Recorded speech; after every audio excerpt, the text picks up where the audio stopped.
solicitou o sigilo da gravação da reunião ministerial do dia 22 de abril. A decisão manteve em sigilo apenas poucas passagens em que há referência a estados estrangeiros. O vídeo é parte do inquérito que apura a denúncia do ex-ministro da Justiça, Sérgio Moro, de que o presidente Jair Bolsonaro tentou interferir politicamente na Polícia Federal. Na decisão, o ministro Celso de Mello cita a entrega do vídeo. Ele diz que Bolsonaro obedeceu à Constituição. O senhor presidente da República, mostrando-se fiel servidor da Constituição Federal, cumpriu ordem judicial emanada desta Corte e apresentou ao Supremo Tribunal Federal a gravação que lhe havia sido requisitada. O ministro Celso de Mello cita o papel do judiciário, quando atua para conter excessos de poder, exerce atribuições da própria Constituição. Celso de Mello ressalta que garantiu a todas as partes do processo o acesso ao conteúdo integral da gravação. Assegurei a todos os protagonistas deste procedimento penal o acesso ao conteúdo integral da gravação concernente à reunião ministerial de 22 de abril. Celso de Mello afirmou que o STF vai garantir de modo pleno a chamada paridade de armas. É um princípio do processo penal que visa a garantir à defesa e acusação o acesso igualitário a elementos do processo. O Supremo Tribunal Federal, como órgão de cúpula do Poder Judiciário Nacional e máximo guardião e intérprete da Constituição da República, garantirá de modo pleno as partes de qualquer procedimento penal, como o de que ora se cuida, na linha de sua longa e histórica tradição republicana, o direito a um julgamento justo, imparcial e independente, com rigorosa observância de dogma essencial ao sistema acusatório, o da paridade de armas. O ministro critica a posição da Procuradoria-Geral da República. No contexto de um processo penal democrático, o Ministério Público não pode manifestar legitimamente pretensão que busque pautar, para restringi-la, a atividade probatória daquele que sofre persecução penal, não importando se se trata do estágio pré-processual ou se cuida da fase judicial. São essas as razões que me convencem a liberar o acesso integral ao conteúdo da mídia digital enviada pelo senhor presidente da República, para não incidir em ofensa aos postulados que asseguram, em plenitude, o direito à ampla defesa, o direito à prova e o direito à paridade de armas. Em seguida, o ministro afirma: se mostra plenamente legítima a requisição judicial dirigida ao senhor presidente da República, da gravação, eis que se trata de material revestido de caráter relevante e de índole probatória, destinado não só a viabilizar a apuração por parte dos organismos estatais competentes, Polícia Judiciária e Ministério Público, dos eventos supostamente delituosos atribuídos ao chefe do Poder Executivo da União, mas também reclamado por um dos investigados, o senhor Sérgio Fernando Moro, como dado essencial ao exercício pleno do direito de defesa. Celso de Mello destaca a possibilidade de se investigar o presidente, ao citar a inquestionável possibilidade constitucional de submeter-se o presidente da República, não obstante a sua elevadíssima posição na estrutura hierárquica da República, a atos de investigação criminal. O ministro também se referiu aos termos usados pelos presentes na reunião. Longe de discutir sensíveis questões de Estado ou de segurança nacional, revela determinadas manifestações incompatíveis com a seriedade das instituições e a respeitabilidade dos signos da República, diz o ministro na decisão. Segundo Celso de Mello, isso evidencia, por exemplo, quanto a alguns dos seus participantes, a ausência de decoro, materializada em expressões insultuosas ofensivas ao patrimônio moral de terceiros e em pronunciamentos grosseiros, impregnados de linguagem inadequada e imprópria a um sodalício composto por importantes autoridades na hierarquia da República. O ministro escreveu ainda que manter o sigilo da reunião poderia comprometer o direito amplo à defesa do próprio investigado.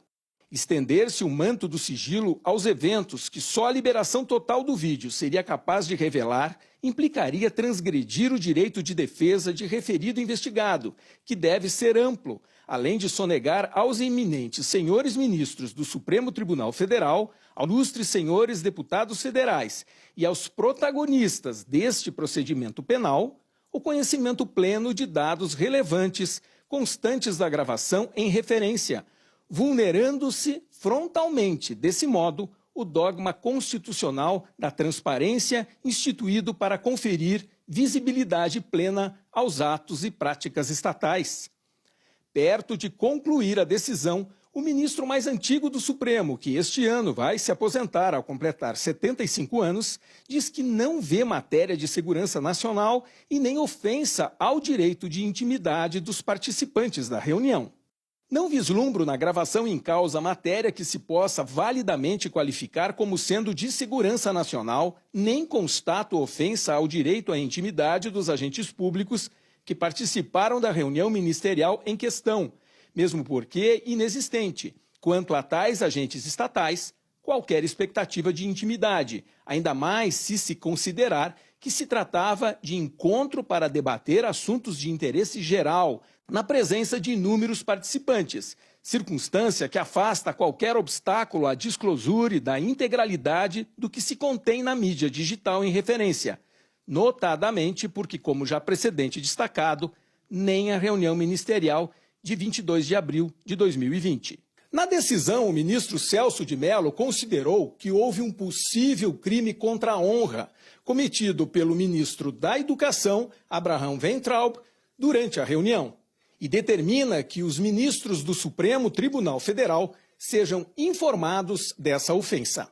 Essa gravíssima leivosia perpetrada por referido ministro de Estado, consubstanciada em discurso contumelioso e aparentemente ofensivo ao patrimônio moral dos ministros da Suprema Corte Brasileira, eu por mim botava esses vagabundos todos na cadeia, começando no STF, externada em plena reunião governamental ocorrida no próprio Palácio do Planalto, que contou com a presença de inúmeros participantes, põe em evidência, além do seu destacado grau de incivilidade e de inaceitável grosseria, que tal afirmação configuraria possível delito contra a honra, como o crime de injúria.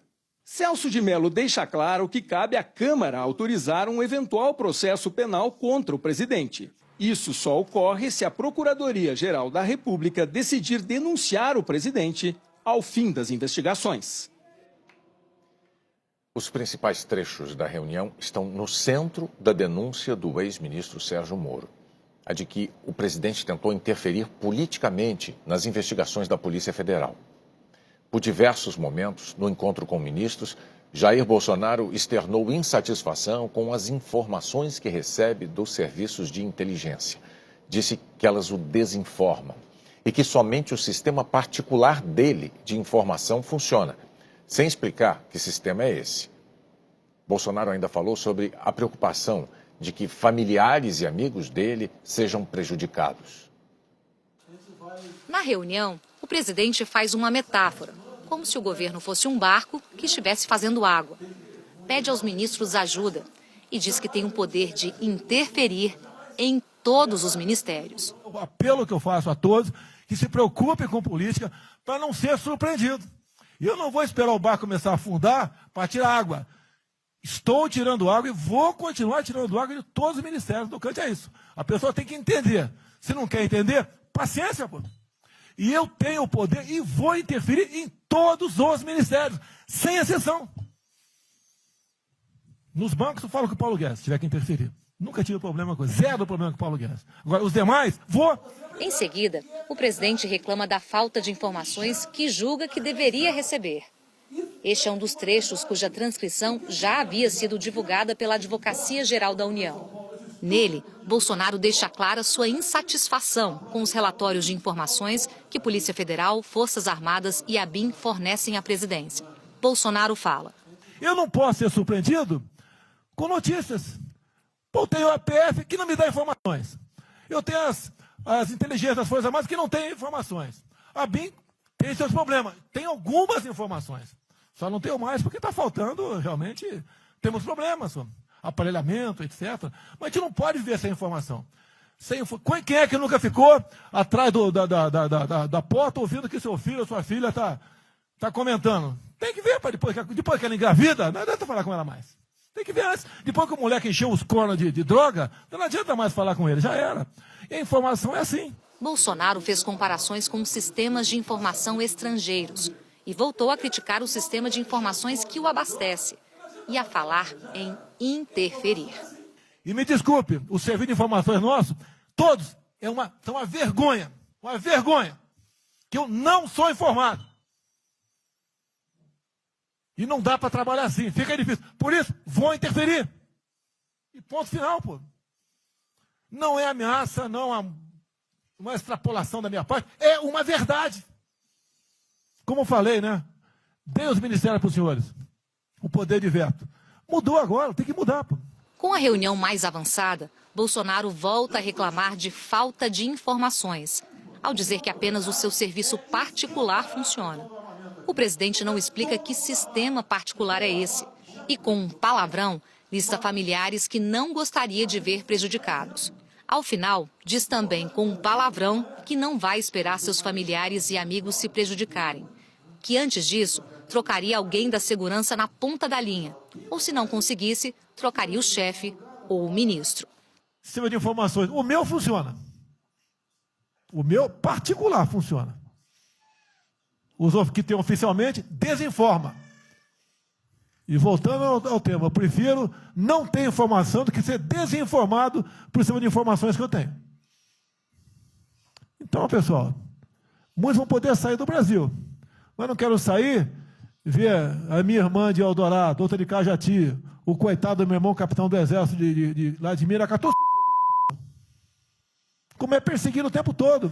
A bosta da Folha de São Paulo diz que meu irmão foi expulso de um açougue em registro, que estava comprando carne sem máscara. Comprovou no papel, estava em São Paulo nesse dia. O dono do restaurante, do açougue, falou que não estava lá. E fica por isso mesmo, sei que é problema dele, né? Mas é a o tempo todo para me atingir, mexendo com a minha família. Já tentei trocar gente da segurança nossa no Rio de Janeiro, oficialmente, e não consegui. Isso acabou. Eu não vou esperar minha família toda, de sacanagem, ou amigos meus, porque eu não posso trocar alguém da segurança na ponta da linha que pertence à estrutura nossa. Vai trocar. Se não puder trocar, troca o chefe dele. Pode trocar o chefe dele? Troca o ministro. E ponto final. Não estamos aqui para brincadeira. A defesa do ex-ministro da Justiça, Sérgio Moro, diz que esta fala de Bolsonaro confirma que o presidente tentava interferir na Polícia Federal. Em depoimento à PF, Moro disse que, na reunião, o presidente afirmou que iria interferir em todos os